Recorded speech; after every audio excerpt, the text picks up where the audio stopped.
Bonjour, aujourd'hui au Elite Podcast, on reçoit Normand Jimmy Gamache, qui est massothérapeute, orthothérapeute, kinésithérapeute, qui est un collaborateur à nous, qui occupe nos locaux au deuxième étage. Pour ceux qui ne savaient pas, il y a 2 salles de massage au deuxième étage chez nous, au centre Elite Factor.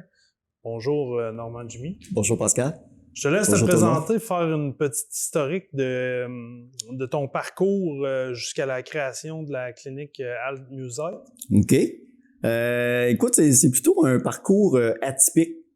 Tu sais, des fois, on entend des histoires, là, ah oui, depuis que je suis jeune, c'est ça que je voulais faire, puis tout ça. Moi, non, c'est vraiment venu sur le tard. Je suis quelqu'un qui est très polyvalent, donc j'ai eu besoin probablement de toucher à toutes sortes de choses. Puis quand t'es jeune, puis t'es polyvalent, puis que dans un monde où est-ce qu'il faut te spécialiser, puis choisir un métier qui, à l'époque, là, quand j'étais bien plus jeune, là, même si j'étais encore plus jeune, là, ouais, c'est ça. Mais tu sais, on nous demande, dans le fond, de choisir un métier, une profession pour le restant de tes jours. C'est encore de même aujourd'hui, oui, quand même. c'est ça. Et tu sais, on n'a même pas encore compris qui on était, on se connaît pas entièrement. On cherche beaucoup quand on est tout jeune. En tout cas, moi, je me cherchais beaucoup quand j'étais jeune. Donc, ça a été complexe. C'est que, tu sais, il reste que j'avais quand même là certaines idées. Est-ce que je veux être psychologue? Est-ce que je veux être zoologiste, archéologue, chercheur? Là, je me voyais là, vivre là, dans un laboratoire avec des éprouvettes. Tu n'avais pas songé à camionneur, travailler dans une usine ou... Non, ça, non. Ça, non. Puis tu vois, ben mon père, lui, qui était qui est mineur, il travaillait dans les mines. Et ben souvent, je disais, ah, j'aimerais ça aller voir ça. Il me regardait. Non, c'est clair que tu veux pas voir ça, tu sais. Puis déjà, de toute façon, je suis claustrophobe, fait que je pense que déjà, il a pris ça en considération. Fait qu'il s'est dit, non, il faut pas qu'il aille il faut pas qu'il aille là-bas. Fait que c'est ça. Fait que, en bref, ça a été long. Évidemment, quand tu es en recherche puis tu es à l'école, qui tu vas voir? Celui que j'appelais à l'époque le désorienteur. J'ai passé par là aussi. Non, c'est ça, je dis ça à la blague. Il était bien sympathique comme monsieur, mais moi, je vais le voir, puis je dis, bon, ben moi, je veux être psychologue. Lui, première des choses qu'il me dit, bon, il dit, pense bien, là, il dit, c'est contingenté, moi, à ta place, j'irai voir autre chose. Pourtant, j'avais quand même de très bonnes notes à l'école. Fait que, lui, il regarde mon bulletin. Ah, ben tiens, ta meilleure note, c'est en biologie. Ça t'intéresse pas? Ben, quelque part, ça me va parce que j'aime beaucoup la nature, j'aime les animaux, tout ça. Je me voyais vivre là ou travailler à tout le moins dans un zoo, quelque chose dans ce genre-là. Je me disais, pourquoi pas? Fait qu'en bout de ligne, ben on s'en va à ce niveau-là. Fait que j'ai fait mes premières années au centre d'études collégiales au niveau de la santé, sciences de la santé. Okay.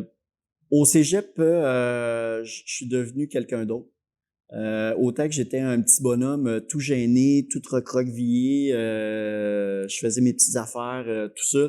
Là, j'ai explosé. Littéralement, tout ce qui pouvait être comité puis où est-ce que je pouvais participer là, au cégep. Tu faisais partie de tous les comités? Oui, je faisais partie de tous les comités, plus le travail que je faisais à temps partiel pour gagner un peu d'argent de poche. Là. Je travaillais en restauration à l'époque. Fait que les études, autant que j'avais des très bonnes notes, autant que là, j'avais des échecs qui s'accumulaient. Je pense que c'est une tendance, ça, au cégep au Québec, quand tu sors tu viens de la région, on a déjà parlé ensemble. Oui. Région Chapelle-Chougamau. Puis quand tu arrives dans les plus grandes villes, peut-être un peu, là. Ben, en fait, c'est que moi, le cégep, ça a été à Chougamau. Donc, c'est pour ça que je dis pas un cégep, c'est un centre d'études collégiales. Ah oui, c'est vrai. Oui, c'est ça. Fait qu'il y avait on va dire une succursale, là, c'est pas bien que dire ça, mais un campus, dans le fond, qui venait de Saint-Félicien. Fait que, tu sais, c'était super intéressant, puis j'adorais, dans le fond, ce que j'apprenais, mais c'est juste que là, on dirait que le besoin social prenait beaucoup d'ampleur. Fait que là, j'ai peut-être vu finalement le besoin d'être en contact avec les gens un petit peu plus. Et là, à un moment donné, j'ai fait comme, ben, je retourne à mes premiers amours. Fait que même psychologie. si ouais, c'est ça. Fait que la psychologie, Fait que j'ai fait une demande, dans le fond, pour... puis là, je me suis dit, bon, OK, si je m'en vais en psychologie, anyway, si je reste dans ce cégep-là, c'est sûr et certain que là, je vais vouloir rester encore dans ces comités-là. Je ne réglerai rien. Fait que déjà, moi, dans ma tête, c'était clair, OK, là, tu as compris que là, tu as besoin, dans le fond, de travailler avec les gens, tout ça. Ça a été des belles expériences, ça a été très formateur pour moi. Malgré tout, même si on dit, OK, ben, tu as eu des échecs beaucoup dans tes cours, oui, mais c'est pas grave, ça a amené... T'as appris... ouais, j'ai appris autre chose. Tu t'es J'ai appris la découvert, tu t'es découvert une vraie passion. Tu Oui, étais plus tout à fait. du type à vouloir travailler avec des gens que Ouais. travailler dans un lab. Là. Oui, puis pourtant, c'est ça tout ce que j'entrevoyais auparavant ou tu sais même dans mes loisirs, tout ça, tu sais ça se faisait beaucoup seul parce que j'ai besoin de pas de m'isoler, mais j'ai besoin de moments de solitude. À toi. Ouais, c'est ça. Fait que voilà, fait que je suis allé à Chicoutimi. J'ai fait une année en sciences humaines et là c'était facile, ça avait pas de bon sens. Après ça, baccalauréat en psychologie. En psychologie, ce que je trouvais intéressant, c'est que tu te rends compte que la relation d'aide, ça touche plusieurs domaines. Donc, réappropriation du toucher, le langage non-verbal. Donc, c'est toutes des choses qui, déjà, je trouvais très intéressant. Malheureusement, après mon bac, je suis tombé malade. Là, on dit tout le temps, je suis tombé malade, mais finalement, j'ai été malade. T'étais malade. J'étais malade, c'est ça, j'ai pas tombé. Fait que au niveau du diagnostic, s'il y a rien de clair, est-ce que j'ai fait une dépression majeure? Est-ce que j'ai fait de la fatigue chronique? Est-ce que j'ai eu autre chose? Ça, on le sait pas. Par contre, t'es plus capable. La vie faisait en sorte que c'est ça. Au niveau de l'énergie, au niveau de la concentration, au niveau de la mémoire, il y avait plus rien à ce niveau-là. Fait que j'ai mis de côté, dans le fond, mes études. Puis même avant d'être malade, déjà au niveau de choix pour la maîtrise, j'ai dit que j'étais polyvalent. Donc, ce qui veut dire en sorte que des fois, mes 15 hamsters qui sont dans ma tête roulent beaucoup puis ils ont besoin de faire plusieurs choses. Ouais, c'est ça. Fait que là, je me disais, est-ce que je veux travailler avec des groupes ou en individuel? Donc, en individuel, est-ce que je veux travailler avec les enfants ou je veux travailler avec les adultes? Au niveau de groupe, est-ce que je veux faire de la psychologie au niveau organisationnel ou je veux faire de la thérapie de groupe ou je veux faire de la thérapie de couple? Donc, déjà, j'avais besoin, anyway, de prendre un recul pour avoir une meilleure idée dans quoi je voulais faire ma maîtrise, tout ça. La vie a fait en sorte que je suis allé rouler ma bosse à différents endroits par la suite là, pour gagner ma vie. Fait qu'encore là, j'ai appris beaucoup de choses et ça m'a permis de toucher à plusieurs affaires. Je te dirais qu'en résumé, qu'est-ce qui reliait dans le fond toutes ces expériences-là, c'est le service à clientèle.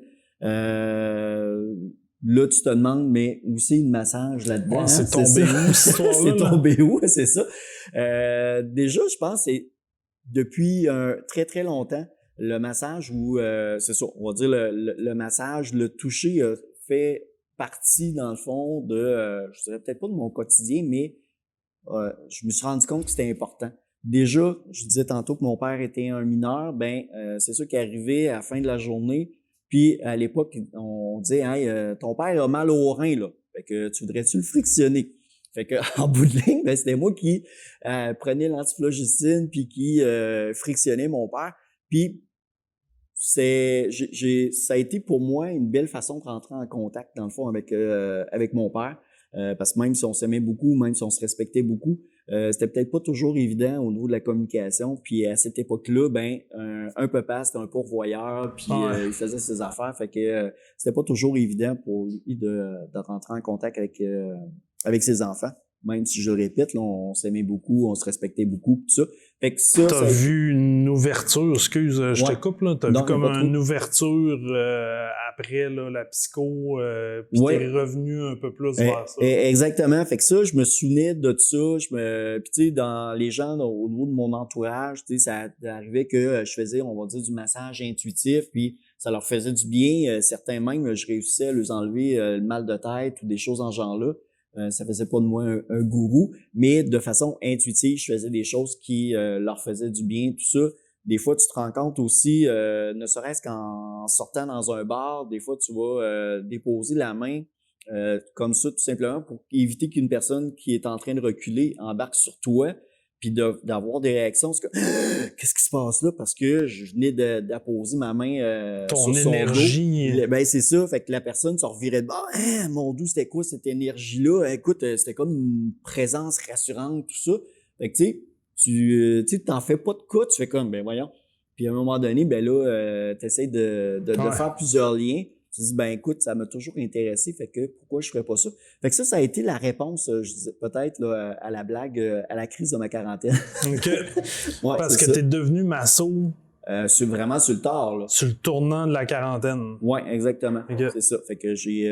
Donc, il y a 2 ans à peu près, quelque chose Ouais, comme ça. ouais, c'est ça, exactement. Là, c'est ça. Il y a quand même quelques années. Mais c'est ça. Fait que je suis retourné sur le banc de l'école en début de la quarantaine. Et ça a été un bon défi, mais ça a été très, très intéressant. Je me suis vraiment donné à fond. Le fait probablement que j'avais eu à abandonner mes études en psychologie, puis que j'avais eu cette crainte-là de dire hey, « je vais-tu être capable? » Écoute, je me suis tellement donné, Pascal, là, dans mes études, là, c'était fou. J'étais embarqué vraiment à fond. Mais ce qu'il y a d'intéressant, c'est que je suis ressorti de là, dans le fond, avec le maximum de bagages. Puis aujourd'hui, ben, je pense que ma clientèle en profite. Le ressent aussi. Là, ouais, ben, en tout cas, ça, c'est eux qui vont pouvoir le dire, là, mais... Parlons un peu de la formation pour être masso. Je pense qu'il y a différents niveaux de massothérapie. C'est quoi la différence entre un masso, un kinésithérapeute, un orthothérapeute? OK. Ben, déjà, il faut dire qu'un kinésithérapeute et un orthothérapeute, c'est un massothérapeute qui s'est spécialisé. Donc, je pourrais pas dire, OK, ben moi, je ne fais que de la kinésithérapie ou encore que de l'orthothérapie parce que à la base, je suis massothérapeute. Tu commences ton premier niveau, t'es massothérapeute. Ben, en tout cas, là où j'ai fait mes cours à l'Académie de massage, dans le fond, le premier niveau, nous, on appelle ça un praticien en massothérapie. Donc, parce que, dans le fond, on a massothérapeute, donc on fait de la thérapie grâce au massage. Mais pour pouvoir faire de la thérapie, ben il faut être équipé dans le fond pour pouvoir parler de problématiques, de pathologies, ce genre de choses-là. Fait que c'est pas au premier niveau dans le fond qu'on a ces outils-là. Fait que c'est pour ça praticien en massage ou en massothérapie. Okay. Donc ça c'est le niveau dans le fond qui me permet de pouvoir faire de la détente, de faire de la prévention. Donc on travaille plus au niveau du mieux-être comme tel. Okay. Fait qu'après ça, le niveau 2 qui me donnait la possibilité d'avoir réellement le titre de massothérapeute et de kinésithérapeute. Donc là, kinésithérapeute, dans le fond, on fait de la thérapie par le mouvement. Donc on vient rajouter tout simplement le mouvement à l'intérieur du massage pour pouvoir augmenter l'amplitude articulaire ou musculaire. Travailler au niveau de l'inflammation, travailler au niveau de la diminution de la fibrose ou des autres adhérences. Donc, évidemment, là, on va chercher aussi davantage d'outils pour relâcher la musculature parce que c'est la base, dans le fond, de la massothérapie. Là, c'est les muscles comme tel. Puis, l'orthothérapie, ben, c'est le 3e niveau. Ortho pour droit, donc on travaille dans le fond à remettre, ou on va dire remettre le corps le plus droit possible dans un axe qui va être le plus optimal possible pour la personne. Donc on va travailler beaucoup avec la posture à ce moment-là. OK. Les gens ont souvent 2 visions d'un massothérapeute. Là. Quand tu parles de masso, les gens vont penser à le ramancheux de fondran en Beauce ou, je dis ça parce que je viens de la Beauce, ou le gars ou la fille qui masse dans un spa puis qui est peut-être plus en massage détente, on va dire. Oui. Je crois que c'est un des challenges dans ton domaine, là, comme massothérapeute, de démystifier puis du moins faire comprendre aux gens c'est quoi la différence entre le ramancheur, le masseur au spa, puis l'orthothérapeute qui est dans une clinique puis qui offre des services pour régler des problématiques physiques. Oui, c'est ça. Ben déjà au Québec, le mot masseur ou masseuse est pas très bien vu parce que ça a une connotation un petit peu plus érotique, on va dire, Ouais, c'est ça. Fait que c'est pour ça que massothérapie est un petit peu plus utilisée, en tout cas. Moi, tu sais, ça vient pas me chercher parce que dans le sens, je sais très bien que dans ma pratique, tu sais, c'est du massage professionnel que je vais effectuer, mais pour d'autres, je sais que ça vient accrocher les oreilles là, d'entendre déjà ce mot-là. Bref, c'est vrai que on a des défis dans le fond à faire connaître la massothérapie. Déjà, il faut comprendre que c'est quand même pas très vieux au Québec, tu sais, ça date pas là, de plusieurs générations. Ça part de où? Ça part d'où? Écoute, plusieurs civilisations avaient Au Québec, là, par exemple. Mais au Québec, tu sais, je te dirais après la Seconde Guerre mondiale, que là, tu sais, ça a commencé à arriver puis à se faire connaître tranquillement, pas vite. Tu vois, là, dans le fond, l'Académie de massage scientifique, là où j'ai fait mon cours, dans le fond, la personne qui était le créateur, dans le fond, de ces académies-là, qui était Yves Paré. Lui, c'est ça, avait été à la guerre et avait ramené, dans le fond, au Québec. Là, ouais, c'est ça. Donc, la kinésithérapie, la massothérapie. Ça a pris du temps avant qu'il puisse travailler dans le domaine parce que, bon, à cette époque-là, l'Église catholique était peut-être encore trop présente. J'aime pas forcément parler de religion, mais il reste que, tu sais, ça fait partie beaucoup de notre histoire au Québec, puis ça fait quand même pas tant des décennies qu'on peut dire qu'on est libéré ou on commence à tout le moins là à avoir une société qui va être plus libertine ou plus à ce niveau-là. On va dire ça comme ça. Je pense que les gens vont comprendre. Sans vouloir juger quoi que ce soit, je pense que ça peut avoir du bon comme ça peut avoir du moins bon. Donc, déjà, imagine que tu as un étranger qui va te toucher. Même si tu dis, ben c'est pour ton bien. Ouais. C'est peut-être plus encore du point de vue que ta femme allait se faire masser par un autre homme. C'est ça, et vice-versa. Ouais. Fait que, bon, bref, c'est pas ton conjoint ou ta conjointe. Je vois pas pourquoi que elle me toucherait ou que, tu sais, j'avoue que c'était quand même touché comme situation là, dans cette période-là. Là. C'est ça. Puis après ça, ben qu'est-ce qui fait en sorte que c'est particulier? Ben aussi au Québec, on vit toutes les choses complètement différentes des autres provinces et du reste du monde. Fait que là, la façon qu'on répartit les niches de un et de l'autre est différente aussi de ce qu'on voit ailleurs dans le monde. Tu sais, moi, si je parle à un Français, je dis bon ben je suis kinésithérapeute, lui, il me voit comme étant un mélange de massothérapeute et de physiothérapeute. Alors que, tu sais, ici, c'est pas la même réalité. C'est pas la même chose. Donc, c'est ce qui va faire en sorte que, justement, on va rester complémentaire à bien d'autres professionnels. Mais, fait que c'est ça. Fait qu'on a à démystifier ça, dans le fond, de dire, bon, ben oui, il y a la détente au niveau du volet de la massothérapie, mais aussi, il y a le côté thérapeutique qu'il faut pas négliger. Puis c'est là où que les gens le savent pas. Puis quand ils sont en demande ou qu'ils vivent une problématique, là, eux autres, là, tout ce qu'ils veulent avoir, là, finalement, c'est une solution. Soulagement. Fait que là, un soulagement. Fait que là, ils vont écouter qu'est-ce que un puis l'autre puis dit puis l'autre. Fait que là, finalement, ils se font barouetter d'un bord et de l'autre. Puis au final, ben, ils savent pas trop. Plus trop quoi faire. Exactement.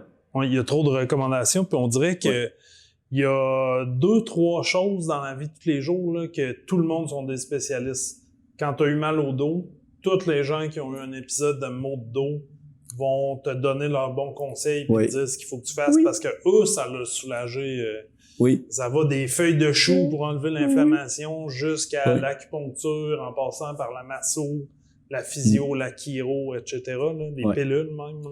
Ben, tu sais, on parle de ce qu'on connaît. Fait que c'est sûr que si tu as eu un épisode de maux de tête ou de mal de dos, tout ça, ben, c'est sûr que pour toi, c'est la réalité. Sauf que il y a peut-être d'autres réalités, puis il y a d'autres solutions aussi. Ouais. Mais c'est toujours intéressant de savoir, OK, ben, lui a essayé telle affaire, ça a fonctionné, ben, je vais l'essayer aussi. Moi, j'ai toujours cru dans ma pratique à moi, comme entraîneur, que la meilleure situation pour un client, exemple, qui vit une problématique, c'est d'avoir tout plein de spécialistes qui interagissent avec lui ou avec elle pour régler son problème, puis tout le monde apporte des ingrédients à la recette. On pourrait diviser facilement, dans le fond, le champ d'action en 2 trucs. Un, évidemment, tout ce qui va être les effets du stress. Fait que là-dessus, on peut parler autant du mieux-être, du bien-être, appelle ça comme tu voudras, dépression, burn-out, fatigue, psychologique, mais tu sais, ça va avoir quand même un impact aussi sur le corps. Tu sais, pensons peut-être à fatigue chronique ou tu sais, ce genre de choses-là, donc fibromyalgie, tu sais, entre autres. Fait que, tu sais, ça a un impact autant au niveau du mental qu'au niveau du corps. Fait que ça, ben, tu sais, puis la fatigue, des fois, tu vas te sentir fatigué physiquement, des fois mentalement, puis des fois, un et l'autre vont être interreliés, puis on peut pas séparer non plus le corps. Fait que ça, c'est ce que j'aime au niveau de la massothérapie, puis d'avoir un volet ou une approche plus holistique, là. Fait que d'où, à ce moment-là, les autres partenaires ou les autres spécialistes là, viennent dans le décor aussi à l'occasion pour faire un travail d'équipe. Fait que ça, c'est vraiment génial. L'autre aspect, c'est vraiment tout ce qui va être musculo-squelettique. Donc, les muscles, les articulations. Puis là, pourquoi je parle d'articulation alors que je suis massothérapeute puis que j'arrête pas de dire que ma spécialité, c'est les muscles? Ben, qui fait bouger les articulations? C'est les muscles. Qui met de la pression sur les articulations? Ben, c'est les muscles. Parce que malheureusement, dans cette petite guerre-là, celui qui gagne, c'est le muscle. Puis souvent, ce que je vais dire à mes clients, parce que là, c'est pas tout le temps évident, tu sais, on a parlé de la massothérapie, que les gens, tu sais, connaissent pas ça. La massothérapie spécialisée ou thérapeutique, tu sais, vraiment le volet thérapeutique, les gens le conçoivent pas tout le temps. Fait que déjà, tu te fais masser, puis là, à un moment donné, le massothérapeute te fait bouger, puis là, il dit, bon, ben, relâche, laisse-moi aller. Ben déjà, le relâchement ou le lâcher-prise, c'est un gros apprentissage pour les clients. Puis l'autre affaire, ben comme tu le dis, ben il y a comme une conscientisation corporelle qui s'installe. Ça nous amène à parler un peu plus précisément de ce que vous faites dans les massages que tu fais. Là, tu utilises tout plein de sortes d'huiles, puis des fois, il y a des... c'est aromatisé, je vais dire, là, des huiles de toutes sortes. Là. Y a-tu vraiment un effet spécifique d'une huile à une autre sur le corps, un effet sur le corps quand toi tu masses? Oui. Okay. Oui. Je te dirais que je pourrais catégoriser déjà en 2 sections, dans le fond, le type d'huile, mettons, ou d'outils que je vais utiliser, ce qu'on appelle dans notre jargon, à nous autres, les embrocations, et de l'autre côté, mettons, la phytothérapie. Embrocation, là, tu as joué un gros point d'interrogation dans ta face. Je te laisse savoir c'est quoi. Fait que, grosso modo, là, dans le langage bien populaire, là, on parle à ce moment-là d'huile à massage, les gels à massage. Donc, ce qui va me permettre, dans le fond, d'aller chercher la glisse qui va être nécessaire pour effectuer mon massage. Parce que en massage suédois, on utilise, dans le fond, de l'huile ou un gel à massage, peu importe. Moi, dans ma clinique, dans le fond, j'ai choisi soit de l'huile ou un gel à base végétale, hypoallergène. Donc, l'avantage pour le client à ce niveau-là, ben, c'est que ça permet de nourrir la peau, ça permet de l'hydrater. Puis, choisis aussi une huile qui ne donne pas l'impression qu'on colle dans nos vêtements après ou que on est trop huilé. Ouais. Fait qu'il y a ça. Le côté phytothérapie, ben, on pourrait dire, OK, ben, on a 2 types d'outils principaux là, qui sont là où ce que tu parlais des trucs aromatisés, les huiles essentielles. Donc, les huiles essentielles, c'est sûr que c'est très odorant.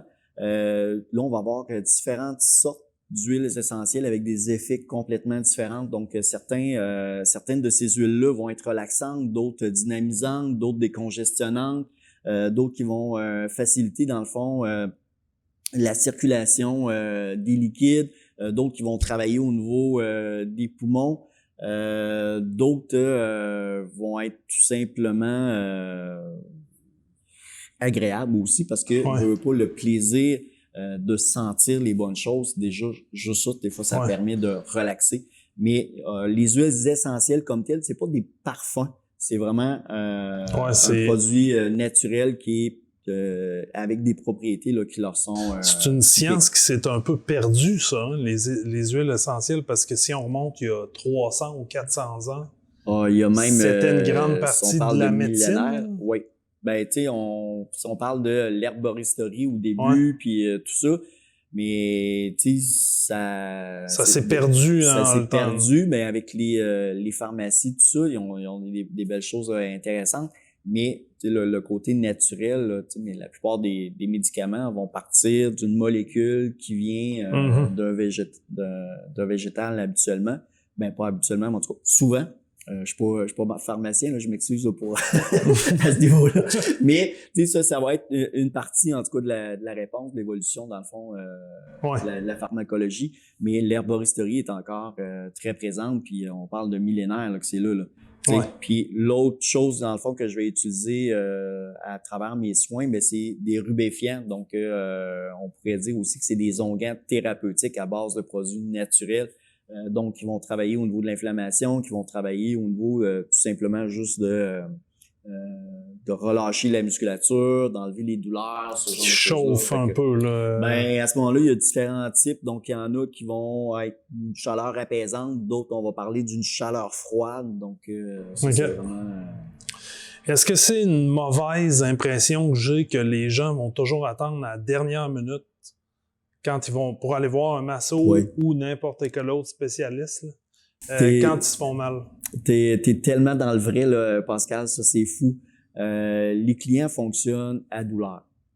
Fait que tant son temps qu'ils ressentent pas la douleur... S'il n'y a pas de sang, s'il n'y a pas de pu, on va pas consulter. Là. Genre, tu sais, tant son temps qu'on est capable de se traîner, on dirait qu'on continue de le faire. Mais oui, ben souvent, je vais avoir des gens qui vont venir me voir de dire « Hey, là, j'ai essayé telle affaire. » Puis là, « Oh, je pensais que ça allait passer. » Mais non, ça, c'est l'espèce de... laisser passer, ça règle rien. Non, ça règle absolument rien. Des fois, ça va faire en sorte que tu vas t'habituer à cette douleur-là ou que au final, tu vas avoir utilisé d'autres techniques qui vont avoir soulagé. Mais est-ce que ça fait en sorte qu'on est entièrement, puis là, je vais en guillemets, là, réparé ou est-ce que... Fait que souvent, ben, tu as des blessures qui sont là, qui traînent. Tu finis par les oublier parce que la conscientisation corporelle est pas toujours au rendez-vous. Là, à un moment donné, tu as une fragilité qui s'installe. Il y a des gens, on dirait qu'ils n'ont pas l'aspect conscientisation là, de leur corps. Pas tout le temps. Qu'est-ce qui fait mal? Pourquoi ça fait mal? Comment je me suis fait mal? Non. Ben, là, pensons aux grands sportifs là, qu'on rencontre tous les jours. Puis que, là, je sais pas que c'est tous les sportifs comme ça, mais souvent, j'entends, ben, moi, je suis fort, c'est normal que mes muscles soient durs.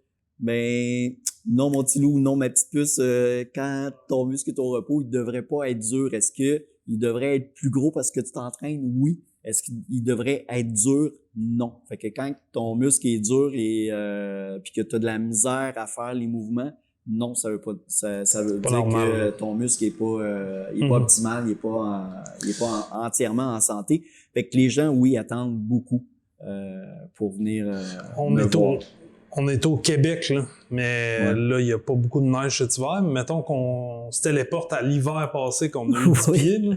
Ou lundi ou mardi prochain. C'est ça. On se blesse en pelletant l'entrée.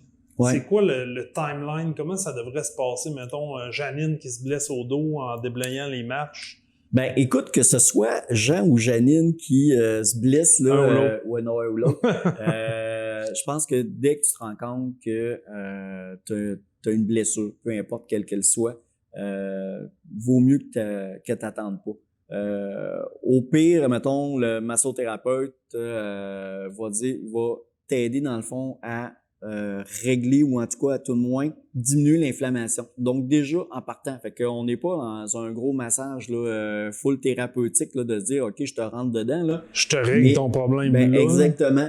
On soulage là dans le ici et maintenant, puis on se revoit dans un certain temps. Puis là à ce moment-là on va pouvoir venir relâcher la musculature parce que là quand tu crispes, ben c'est parce que là tu as un mécanisme de défense, ton muscle a eu peur, puis là faut lui dire tout va bien, ou à tout le moins. Fait que là, défaire, dans le fond, des mécanismes de défense, parce que les mécanismes de défense du corps sont hyper importants, sont tout à fait réels, mais souvent, faut qu'ils soient défaits, dans le fond, de façon mécanique. Donc, c'est là où le massage vient... ouais, c'est classique dans quelqu'un qui se blesse au dos. On a plusieurs personnes qui viennent nous voir pour des problèmes de dos. Là. Quelqu'un qui est plus en période de critique, là, qui est revenu de sa blessure. Ouais. Le mouvement dans lequel c'est blessé va souvent être à réapprendre ou en tout cas à rééduquer parce que la personne va se protéger tout le temps. Là. Oui. Puis bien souvent, ben c'est ça, ils ont juste fait OK, ben j'attends. Ils ont pas été ils ont pas été se faire masser, fait que le muscle est pas encore à son plein potentiel. Fait que c'est sûr que pour la reprise à ce moment-là, après une blessure, pour l'entraînement ou n'importe quelle activité quotidienne, c'est important. Attacher ses souliers, là. Ben oui. Puis des fois, c'est aussi banal que ça de dire, ben écoute, moi, là, je viens de voir, là, parce que là, quand je vais dans un souper... Je suis obligé de me coucher sur le dos dans mon lit pour mettre mes bas. Ben, des choses dans ce genre-là. C'est arrivé, ça, je n'ose pas aller souper au restaurant avec des amis parce que la personne qui serait là, si je l'entends ou que j'y parle, à un moment donné, ça va faire en sorte que mon cou va jammer, je vais avoir mal à la tête, puis ça va me prendre des jours et des semaines avant de m'en remettre. Fait que des fois, c'est des choses qui sont banales. J'ai de la misère à rentrer ou à sortir de ma voiture. Tu sais, c'est... Ouais, j'ai connu ça, hein. J'ai connu ça, inquiète-toi pas. C'est ça, c'est des choses banales, mais c'est ça. Fait que, tu sais, les muscles, dans le fond, sont bien importants. Fait que ça, ben, dès que t'as une blessure, je pense que t'es mieux d'aller consulter tout ça. Mais ça, on est en réaction. L'idéal, ça serait qu'on serait proactif. En prévention. En prévention, on se fasse masser pratiquement à tous les mois ou à tout le moins, là, tu sais, si t'es vraiment hyper en forme, puis là, quand je dis en forme, c'est pas que tu t'entraînes ou que tu t'entraînes pas, mais c'est que les muscles fonctionnent à leur plein potentiel. Encore peut-être une qu'on fois, peut se dire, OK, aux 2 mois ou aux 3 mois, bien, faut que tu y ailles de temps en temps. Encore une fois, ça, c'est des choses à mettre en place, puis faut y penser avant que la période de stress et de rush arrive, parce que c'est souvent là qu'on en a le plus besoin. C'est là qu'on prend pas le temps de le faire. Ouais. Fait que quand tu es vraiment dans le jus au travail, les enfants, le trafic, toutes les activités du quotidien sont là, ben il n'y en a pas de temps pour planifier des massages ou des entraînements spécifiques. On prend pas le temps. Et pourtant, tu sais, on va avoir une voiture qu'on va garder 4 ans, 5 ans, des fois 10 ans. On la minouche au bout, 6000 km, qu'est-ce qu'on fait? On l'amène au garage, tout va bien, mais c'est pas grave. Son changement d'huile, sa petite vérification, on retourne chez nous, on est content, on s'est occupé de notre bebelle, mais nous autres, avec un corps avec lequel il va falloir vivre. Aussi. Ouais, c'est ça. Les pièces de rechange. Non, c'est ça. On n'est pas rendu là. C'est ça. Faut vivre avec tout le long, mais on s'en occupe pas. Dans ta pratique au quotidien, là, t'as-tu remarqué, je sais pas, là, ça fait peut-être 10 ans que tu es massothérapeute? Aux alentours? Quelque chose comme ça. Ça fait 10 ans, mais entre 5 et 10. Mais t'as-tu remarqué des changements là, dans les problématiques que tu as traitées ou une dégradation de la condition des gens avec la sédentarité, puis le travail assis?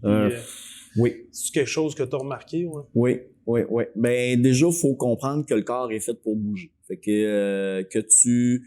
Puis encore là, tu sais, c'est autant le travail assis ou est-ce que tu es statique ou encore tu es complètement debout tout le long de la journée sans bouger, mais on est en statique aussi, fait que c'est aussi dommageable dans le fond que de dire ben je fais pas de sport, je bouge pas, tu sais, puis on s'entend que de bouger ou de faire du sport là, ça veut pas nécessairement dire là, que tu fais partie d'une ligue là. Tu fais pas partie de la future équipe de la Ligue nationale. Non, c'est Québec, ça veut pas nécessairement dire que tu vas faire les Olympiques, mais c'est ça, le corps a besoin vraiment de bouger, fait que tu sais ça c'est bien important.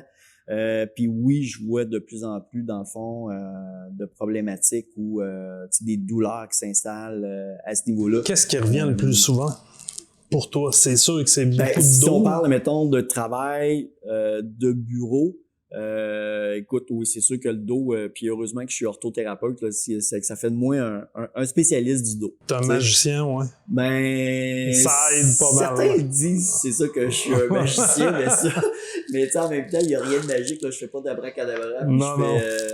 j'allume pas mon... Mais la majorité des gens qui viennent te voir, c'est principalement du dos, du le cou. dos, oui. Puis je te dirais tout ce qui va, on pourrait appeler la ceinture scapulaire, là. Fait que pour ceux qui réalisent peut-être pas qu'est-ce que c'est, là, dans le fond, c'est les omoplates, les membres supérieurs, le cou, tout ça vient là. Mais tu sais, on parle, oui, du travail de bureau, la sédentarité, mais tu sais, on regarde là toute la technologie aujourd'hui, tout le monde, tu sais, on est devant les écrans, que ce soit la télé, nos tablettes, nos téléphones, on est accro à ça. Ça a un et impact. Ce qui fait que, oui, fait que là, on se ramasse tout de même, puis tu sais, le travail est fini, on arrive chez nous, qu'est-ce qu'on fait? On continue encore d'être dans la même posture. On va gamer sur une console ou encore là sur nos petites ça a un impact petits appareils intelligents. Je pense que ça a vraiment un gros impact sur nous qu'on comprend pas à 100% encore. Non. Mais écoute, moi je fais juste regarder dans le fond l'évolution de l'humain. Et quand j'ai fait mes cours d'orthothérapie, on nous faisait comprendre finalement que l'évolution est tellement lente que l'humain est même pas encore adapté à 100% du fait que là, il marche debout. On s'entend là. On parle pas de il y a 100 ans là. Ouais. On parle de ben des on parle pas de courir sur l'eau non plus. On parle on parle juste de se tenir debout. De se tenir debout, la musculature est pas encore adaptée à ça. Fait qu'imagine toute la technologie, là, l'évolution qui s'est passée, ne serait-ce qu'à l'intérieur de la 100 dernières années. Puis dans les 10-15 dernières, encore plus. C'est ça. Puis plus ça va, plus probablement on va vivre des changements technologiques là, hyper importants. Fait que, tu sais, ça a du bon, là. Puis tu me connais, je suis Monsieur Bebel, là. J'aime beaucoup, tu sais, moi je vivrais Google Home, oui, c'est ça, Google Home. Puis, tu sais, moi, tu me dirais d'un matin, tu t'en viens, le premier orthothérapeute qui s'en va sur l'Enterprise à quelque part. Je dis, oui, je suis partant, tu sais. Mais, on n'est pas là. Fait qu'il faut quand même garder à l'esprit qu'il faut avoir un équilibre, dans le fond, entre l'utilisation de ces belles choses-là qui apportent des belles choses dans notre quotidien, mais aussi que notre corps est fait pour bouger, puis faut aller chercher un équilibre. C'est clair. On en parlait un peu avant de tourner tantôt. Il y a beaucoup de médicaments qui sont prescrits au Québec. Oui. Beaucoup de médicaments pour les troubles de sommeil, beaucoup d'antidépresseurs, beaucoup d'anti-inflammatoires. Les gens sont en douleur, les gens sont maganés. C'est quoi l'impact que peut avoir un massothérapeute sur ces gens-là, s'il peut en avoir un? OK. Donc, on rappelle donc les médicaments qui sont les plus prescrits en général.